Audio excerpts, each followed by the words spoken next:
Good morning children. आज मैं आषाढ़ का एक दिन पढ़ा रही हूँ जिसके नाटककार है मोहन राकेश। बिल्कुल ध्यान में रखना है, बहुत सारे लोगों को नाम ही याद नहीं रह पा रहा है कि इसका नाटककार कौन है। ठीक है, हमने इस बुक का पेज नंबर 30 तक पढ़ा था जो कि हमारा हाफ ईयरली पोर्शन था।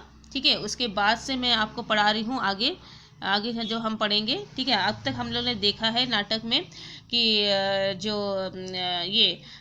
कालिदास जो है कालिदास और मल्लिका जो है एक गांव में रहते हैं। कालिदास एक बहुत अच्छा कवि भी है और उसने काफ़ी सारी कविताओं की रचना भी की है। उसकी कविताओं की जो प्रसिद्धि जो है उज्जैन तक पहुंच जाती है। उज्जैन एक प्रसिद्ध राज्य है और वहाँ से जो है उसे एक राजकवि बनने का निमंत्रण मिलता है, लेकिन कालिदास वहाँ पर जाना नहीं चाहता है। ठीक है, लेकिन मातुल जो कि उसका मामा है वो चाहता है कि कालिदास वहाँ जाए, जो सम्मान उसको मिल रहा है उसको अपनाए, क्योंकि ये इसके द्वारा ही उसके जीवन का विकास हो सकता है, ऐसा मातुल चाहता है। लेकिन कालिदास जो है वहाँ आचार्य मना करता है कि वो नहीं जाएगा और वो जगदम्बा के मंदिर में जाकर बैठ जाता है। ठीक है, तब मातुल जो है मल्लिका के पास में आता है, मल्लिका और अंबिका के घर में आता है और सब अपनी बातें यहाँ पर आके उसे बताता है। तो और वहाँ पर जो आचार्य आ गए, आचार्य आते हैं जो कि कालिदास को ले जाने के लिए आते हैं।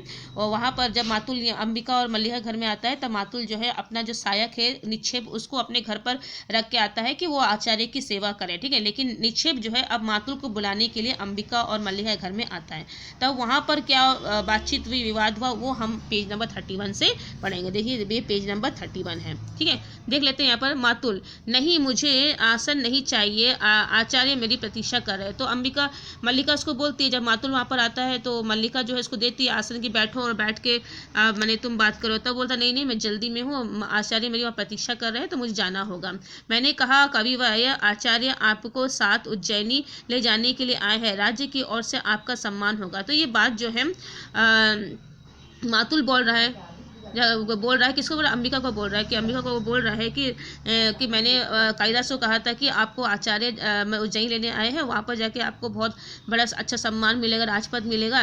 रुक जाता, सुनकर रुक कर जलते अंगारे की दृष्टि से मुझे देखे। तो पहले जब मैंने ये कहा तो पहले रुक गए कालिदास, मुझे ये बात सुनकर रुक गए, फिर मुझे जो है क्रोध भरी दृष्टि से देखने लगे। मैं राज्य के मुद्राओं में से कृत होने के लिए नहीं हूँ, और मुझे बोलने लगे कि मैं जो राज्य की तरफ है जो मुद्रा मिल रहा है, जो पैसे मिल रहे हैं उसमें उसके द्वारा मैं अपने आप को बेचना नहीं चाहता हूँ। ऐसे कहा जैसे राजकीय मुद्रा आपके विरह में घुली जा रही हो, और चल दिए। ठीक है, तो मातुल बोलने लगा वो तो ऐसे उस पैसों का निरादर कर रहा है जैसे कि पैसा उसके पीछे पीछे आ रहे हैं। ठीक है, मेरे लिए धर्म संकट खड़ा हो गया है कि अनुनय करता हुआ आपके पीछे पीछे जाऊं या अभयंतों को देखो।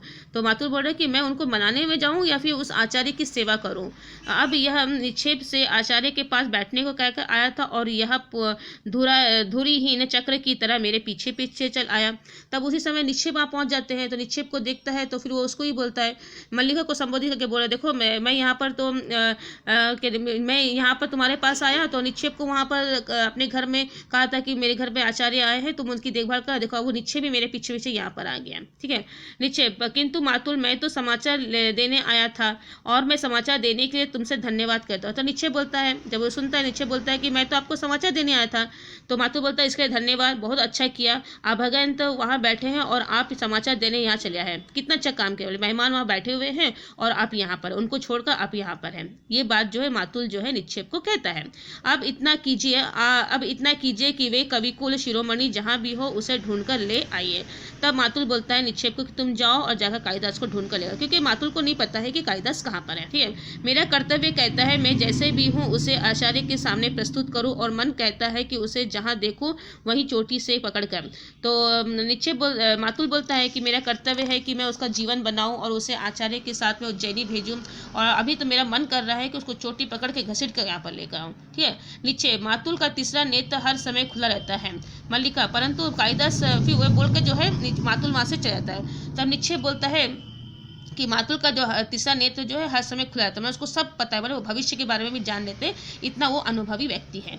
मल्लिका बोलती परंतु कालिदास इस समय है कहाँ? तब निक्षेप बोलता है कालिदास इस समय जगदम्बा के मंदिर में है, आपने देखा है परंतु आपने मातुल से नहीं कहा।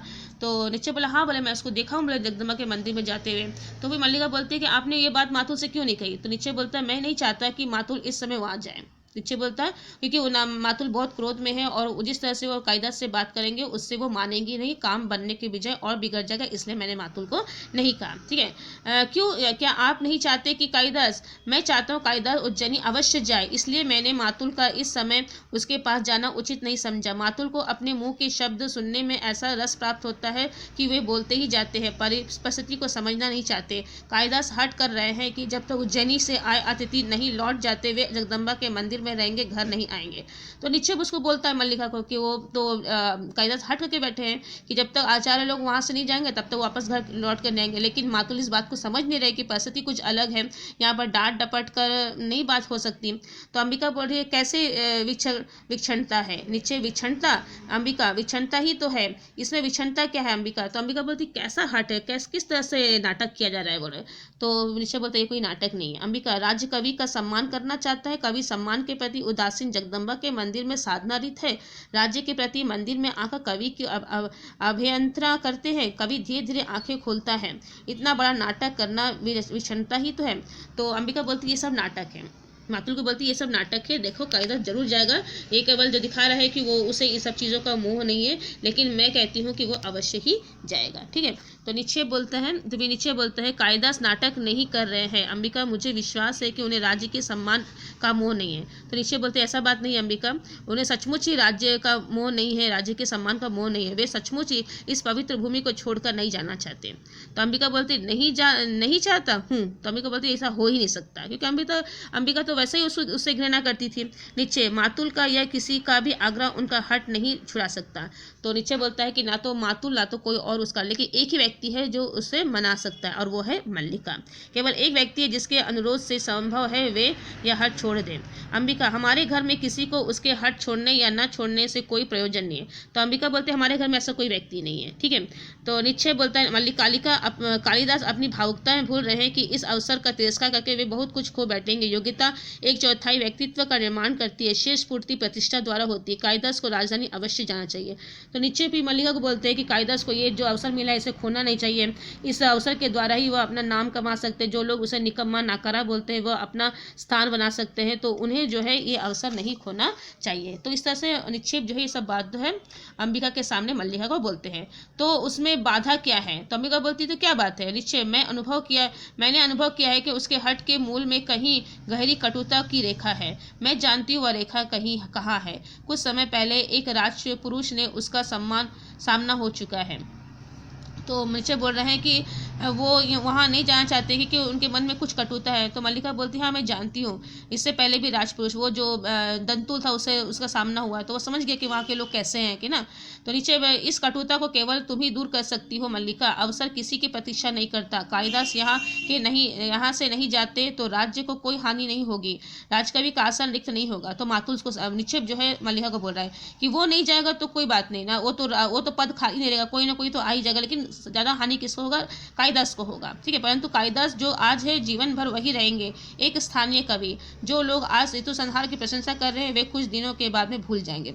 स्थानीय कवि कोई नहीं पूछता, लेकिन राज्य कवि बन जाए तो उसकी रचनाएं जो है कहाँ कहाँ तक पहुँच जाती है। तो ये अवसर वो किसी भी तरह से कालिदास को नहीं त्यागना चाहिए। मल्लिका जी नहीं, उन्हें इस सम्मान का तिरस्कार नहीं करना चाहिए, वह सम्मान उनके व्यक्तित्व का है, उन्हें अपने व्यक्तित्व को उनके अधिकार से वंचित नहीं करना चाहिए। चलिए मैं आपके साथ जगदम्बा के मंदिर में चलती हूँ। तो मल्लिका बोलती नहीं, आप बिल्कुल भी ठीक बोल रहे हैं, कालिदास को ये जो है जो अवसर मिला है इस अवसर का सम्मान करना चाहिए और उनके निश्चित रूप से वहाँ पर जाना चाहिए। तो भी वो बोलती चलो भले, मल्लिका बोलती है निक्षेप को कि आप चलिए मैं आपके साथ जो है उनको बनाने के चलती हूँ। तब अंबिका बोलती है मल्लिका, तो मल्लिका बोलती माँ, तो मल्लिका बोल रही है कि अंबिका जो है मल्लिका को बोलती है कि तुम मत जाओ। ठीक है, मुझे एक बाहर के व्यक्ति के, अंबिका बोलती है मुझे एक बाहर के व्यक्ति के सामने कहना होगा कि मैं इस समय तुम्हारे वहाँ जाने के पक्ष में नहीं हूँ। तब निश्चय बोलता है निश्चय बाहर का व्यक्ति नहीं है अंबिका। ठीक है, अंबिका बोलती है कि मैं नहीं चाहती हूँ कि तुम वहाँ जाओ और मैं और ये सब मैं निक्षेप के सामने नहीं बोलना चाहता। निक्षेप बोलता है कि मैं कोई बाहर का व्यक्ति नहीं हूँ। मल्लिका यह एक महत्वपूर्ण क्षण है माँ, मुझे इस समय अवश्य जाना चाहिए, आइए आर्य निक्षेप। फिर मल्लिका जो है आर्य निक्षेप के साथ में उसे मनाने के लिए जगदम्बा के मंदिर पर जाती है। क्षमा चाहता हूँ अंबिका। तो फिर बोलने लगा क्षमा चाहता हूँ कि तुम दो माँ बेटी के बीच में आ रहा हूँ क्या। तो अंबिका भावना ओह, तो फिर क्या है आगे देखते हैं क्या बताया गया है। विलोम, इसी बीच में क्या है, विलोम का प्रवेश हो गया है। घिसे हुए मेघों ने आज अंधकार कर दिया है अंबिका, यह तुम्हें समय का ज्ञान नहीं है। आश्चर्य है, तुमने दीपक नहीं जलाया। तो अंधेरा हो गया है और निश्चित देख रहा है कि घर में दीप नहीं जलाया गया। तो वो अंबिका को बोलता, आज क्या बात है, बोले घर में इतना अंधकार है, तुमने दीप नहीं जलाया है। तो अंबिका बोलती, विलोम तुम यहाँ क्यों आए हो, दीपक जला दूं। तो विलोम बोलता है कि क्या मैं जला दूं, मैं तुम्हारी सहायता कर दूं। विलोम को आना ऐसा आश्चर्य का विषय नहीं है। जाकर सामने के दीपक जाने लगता है। अंबिका उठ खड़ी होती है। चले जाओ विलोम, तुम जानते हो कि तुम्हारा यहाँ आना मल्लिका को सह नहीं है। ठीक है, तो अंबिका बोलती है कि तुम यहाँ पर क्यों आए हो, तुम जानते हो कि मल्लिका तुमको पसंद नहीं करती हो, फिर भी तुम यहाँ पर आते हो। तो विलोम बोलता है, जानता हूँ अंबिका, मल्लिका बहुत भोली है, वह लोक जीवन के संबंध में कुछ नहीं जानती। वह नहीं जानती कि मैं इस घर में आऊँ क्योंकि कालिदास नहीं चाहता। और कालिदास क्यों नहीं चाहता, क्योंकि मेरी आंखें में उसे अपने हृदय का सत्य झांकता दिखाई देता है, उसे उलझन होती है। किंतु तुम तो जानती हो अंबिका, मेरा एकमात्र दोष यह है कि मैं जो अनुभव करता हूँ स्पष्ट कर देता हूँ। तो जैसे ही अंबिका बोलती कि तुम यहाँ चले जाओ क्योंकि मल्लिका तुमको पसंद नहीं करती है, तो विलोम बोलता है, हाँ मैं जानता हूँ कि वो मुझे पसंद नहीं करती, क्योंकि वो नहीं चाहती मैं यहाँ पर, क्योंकि कालिदास नहीं चाहता, क्योंकि कालिदास के सामने जो है मैं उसके सच को हमेशा सामने प्रकट करता हूँ, इसलिए वो मुझसे नफरत करती है। ठीक है, लेकिन मेरे मन में जो होता है मैं वो साफ बोलता हूँ, मैं कुछ भी नहीं छुपाता हूँ। ये बात जो है विलोम अंबिका का बोलता है। मैं इस समय तुम्हारे दोष और अदोष का विवेचन नहीं करना चाहती। देख रहा हूँ इस समय तुम बहुत दुखी हो, और तुम दुखी कब नहीं रही अंबिका, तुम्हारा तो जीवन ही पीड़ा का इतिहास है, पहले से ही कहीं दुबली हो गई हो। सुना है कालिदास उज्जैनी जा रहा है। तो फिर विलोम जो है बोलता है अंबिका को, बोले हाँ मुझे पता है कि तुम तो बहुत दुखी हो, ठीक है, और तुम्हारा जीवन तो दुखों से ही कटा है। तो उसी बीच में फिर उसने बोलता है कि मैंने सुना है कालिदास उज्जैनी जा रहा है, मैं नहीं जानता। तो अंबिका बोलती, मैं नहीं जानती, मुझे उसके बारे में कुछ मत पूछो। ठीक है, राज्य की ओर से इतना सम्मान होगा, कालिदास राजकवि के रूप में उज्जैनी में रहेगा। मैं समझता हूँ उसके जाने से पहले ही उसका और अंबिका का विवाह हो जाना चाहिए। इस संबंध में तुमने सोचा तो होगा। तो यहाँ पर एक बात छोड़ता है, मैंने एक बात जो है वो कहता है अपना मैंने सहानुभूति लेना चाह रहा है अंबिका से, अंबिका के हृदय में अपने प्रति जो है प्रेम को उत्पन्न करना चाह रहा है, ताकि वो जो है विश्वास को, प्रेम को, ताकि वो उसकी शादी जो है मल्लिका से करवा रहा है। ठीक है, तो विलोम क्या बोलता है कि मैं उसने सुना है कि वो उज्जैन जा रहा है, तो तुमको नहीं लगता है, बोले मल्लिका और कालिदास का शादी होना चाहिए और फिर कालिदास को मल्लिका को लेकर ही चल जाना चाहिए। मैं इस समय कुछ भी सोचना नहीं चाहती, तुम मल्लिका की माँ इस विषय में सोचना नहीं चाहती। आश्चर्य है, मैंने तुमसे कहा है कि विलोम तुम चले जाओ। तो फिर अंबिका बोलती कि देखो मुझे इस विषय पर, इस टॉपिक पर कुछ भी नहीं बोलना है, तुम यहाँ से चले जाओ। तो फिर विलोम बोलता है कि कालिदास उज्जैन चला जाएगा और मल्लिका, जिसका नाम उसके कारण सारे प्रांतर में अपवाद का विषय बना है, पीछे यहाँ पड़ी रहेगी। क्यों अंबिका? तो विलोम बोलता है, बोले क्यों, बोले ऐसा जिसके कारण जो है मल्लिका का नाम खराब हो रहा है। पूरे गाँव में जो है मल्लिका और कालिदास के बारे में चर्चा हो गई है और वो कालिदास मल्लिका को छोड़कर चला जाएगा। हाँ, ऐसा तो नहीं होना चाहिए। क्यों तुमने इतने वर्ष सारी पीड़ा किया, इसी दिन के लिए सही है, दूर से देखने वाला भी जान सकता है इन वर्षों में तुम्हारे साथ क्या क्या बीता है। समय ने तुम्हारे मन, शरीर और आत्मा की इकाई को तोड़ कर रख दिया है। तुमने तिल तिल करके उस अपने को गलाया है कि मल्लिका को किसी अभाव का अनुभव ना हो, और आज जबकि उसके लिए जीवन भर के अभाव का प्रश्न सामने है, तुम कुछ सोचना नहीं चाहती। तो विलोम उसको बोलता है, बोले तुमने इतनी मेहनत करके उसका लालन पोषण किया, उसका जीवन को अच्छा बनाने का प्रयत्न किया है, और आज तुम उसके बारे में कुछ सोचना नहीं चाहती। तुमको निश्चित रूप से सोचना चाहिए। अंबिका, तुम यह सब कहकर मेरा दुख कम नहीं कर रहे। विलोम, मैं अनुरोध करती हूँ तुम इस समय मुझे अकेला रहने दो। मैं इस समय अपना तुम्हारे पास होना बहुत आवश्यक समझता हूँ। मैं इतना हठी है, इतना जिद्दी है विलोम कि बार बार कहने पर भी नहीं जा रहा है। ठीक है, तो बोलता नहीं, बोले मेरा तुम्हारे पास में होना बहुत ज़रूरी है अंबिका। मैं ये सब बातें तुमसे नहीं, तुम उससे कहने के लिए आया हूँ। आशा कर रहा हूँ कि वह मल्लिका के साथ अभी यहाँ आएगा। मैंने मल्लिका को जगदम्बा के मंदिर की ओर जाते देखा है। मैं यही उसका प्रतीक्षा करना चाहता हूँ। ठीक है, तो कालिदास, अधिक प्रतीक्षा नहीं करनी पड़ेगी विलोम। तो इतना में क्या हो रहा है कि वो विलोम बोलता है कि मैं तो ये सब बात पूरा कालिदास को ही बोलने आया हूँ, तो मैं तो उसी की प्रतीक्षा कर रहा हूँ। मुझे यकीन है कि मल्लिका उसको मना कर यहाँ जरूर लेके आएगी। तो उतने में कालिदास आ जाता, बोले तुमको अधिक प्रतीक्षा नहीं करनी होगी। ठीक है। तो क्या बोल रहा है वो कि मैं जानता हूँ कि तुम कहाँ, किस समय और क्यों मेरे साक्षात्कार के लिए उत्सुक रहते हैं। कहो आजकल किस नए छंद का अभ्यास कर रहे हो। छंदों का अभ्यास मेरी वृत्ति नहीं है, मैं जानता हूँ तुम्हारी वृत्ति दूसरी है। तो विलोम बोलता है, बोले कालिदास बोलता है, बोले क्या बात है, तुम क्यों मेरी प्रतीक्षा कर रहे हैं, बोले आज अब और कौन सा नई बात करने वाले हो। तो विलोम बोल रहा है कि मैं कुछ नई बात कहना मेरी आदत नहीं है। तो फिर तुम्हारी क्या वृत्ति है, बोले तुम क्या फिर क्यों मेरी प्रतीक्षा कर रहे हो, बोले कालिदास बोलने लगता है। उस वृत्ति के से संभवतः छंदों का अभ्यास सर्वथा छुड़ा दिया है।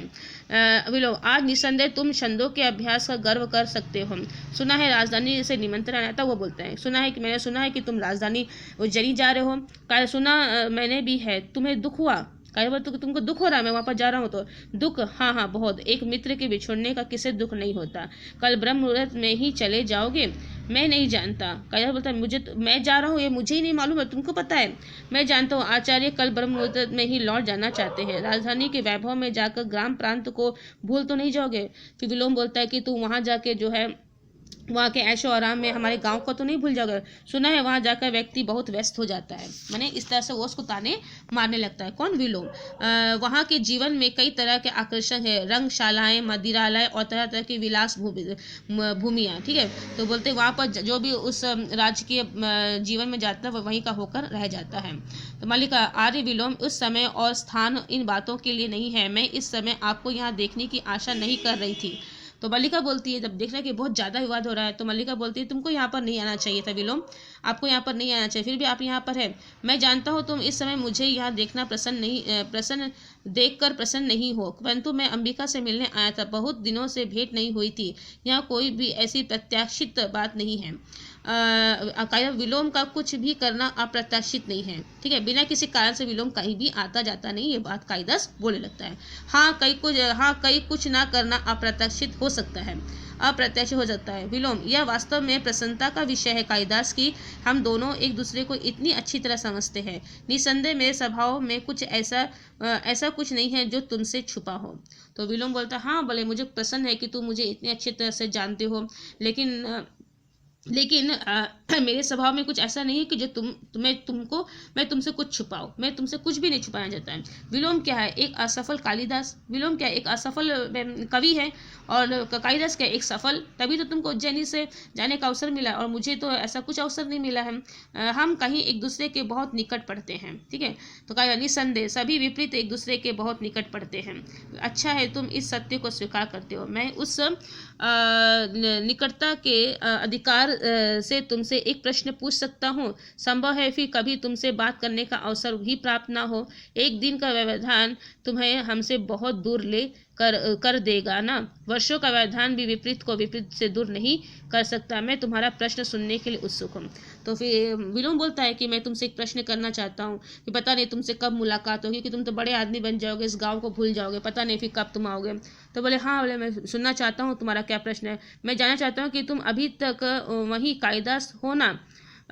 मैं तुम्हारा अभिप्राय नहीं समझा। मेरा अभिप्राय है कि तुम अभी तक वही व्यक्ति हो जो कल तक थे। आर्य विलोम, मैं इस प्रकार की अंतर्गतता क्षम्य नहीं समझती। ठीक है। तो इसमें जब वो देखता है किस तरह का प्रश्न पूछ रहा है, तो मल्लिका बीच में आती है, बोले किस तरह का बात हो रही है, ये सब बेकार की बातें अभी शोभा नहीं देती है। इसमें अनगढ़ता क्या है, मैं बहुत सार्थक प्रश्न पूछ रहा हूँ। क्यों कालिदास, मेरा प्रश्न सार्थक नहीं है क्यों अंबिका। तो इस तरह से विलोम जो है कालिदास को जो है प्रश्नों के चक्कर में डालने का प्रयत्न करता है और उसे इस बात का अनुभव कराता है कि मैंने अपने आप को मल्लिका के सामने इस रूप में प्रस्तुत करना चाहता है कि मल्लिका विलोम को पसंद करने लगे और मल्लिका की शादी जो उससे करा दे। ठीक है। तो आज हम यहीं तक पढ़ रहे हैं, पेज नंबर 41 तक पढ़े हैं। नेक्स्ट क्लास में हम आगे बढ़ेंगे। आप भी पढ़िए, देखिए, सुनिए, बहुत इंपॉर्टेंट है। कोई भी लाइन से कोई भी प्रश्न बनकर आ सकते हैं, आपने MCQ में देखा ही है। तो वीडियो देखिए, कम से कम उसी से आपका पढ़ाई हो जाएगा। ठीक है। और यदि फिर भी कुछ प्रॉब्लम होता है तो आप मुझे ज़रूर इन्फॉर्म कीजिएगा। Thank you.